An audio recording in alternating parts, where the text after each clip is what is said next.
டே இந்த பென்சிலர்ரா. டே ஒன்றா பிரபா. ஆ சொன்னா. ஏன் ஒரு மாதிரியா இருக்கு? இல்லைண்ணா அதெல்லாம் ஒன்றும் இல்லை. டேய் சொல்கிறா.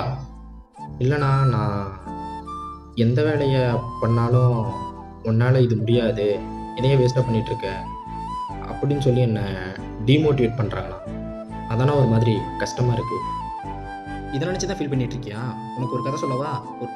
உனக்கு ஏன் மற்றவங்க கதையை சொல்லணும்? என் லைஃப்பில் நடந்தே சொல்கிறேன். இப்படி தான் நான் +2 படிக்கும் போது டெய்லி காலையில் எழுந்திரிச்சு எக்ஸசைஸ் பண்ணுவேன். அதை பார்த்துட்டு என்ன திரும்ப சொல்லுவாங்க, இவன் என்ன எக்ஸசைஸ் பண்ணி மட்டும் அர்னால்டுக்கு டஃபாக கொடுக்க போகிறான் அப்படின்னு சொல்லுவாங்க. சரி இதுதான் அப்படி சொல்கிறாங்களே அப்படின்னு ஸ்போர்ட்ஸில் சேரலான்னு ரன்னிங் ப்ராக்டிஸ் போவேன். ரன்னிங் ப்ராக்டிஸ் போனால் அங்கே என்ன திரும்ப சொல்லுவாங்க, இவனை ரன்னிங் ஓடி மட்டும் ப்ரைஸ் அடிச்சு கழிக்க போகிறான் அப்படின்னு சொல்லுவாங்க.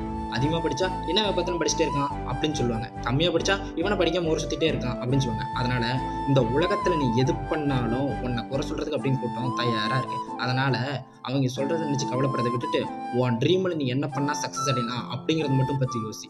இப்போ உனக்கு குறை சொன்னாங்க பற்றியா, அவங்ககிட்ட ஒரு உதவி பண்ணி நின்று பாரு.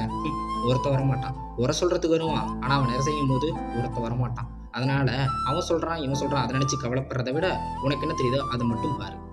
ஓகேண்ணா, இது அவனுக்கு மட்டும் இல்லை உங்களுக்குங்க.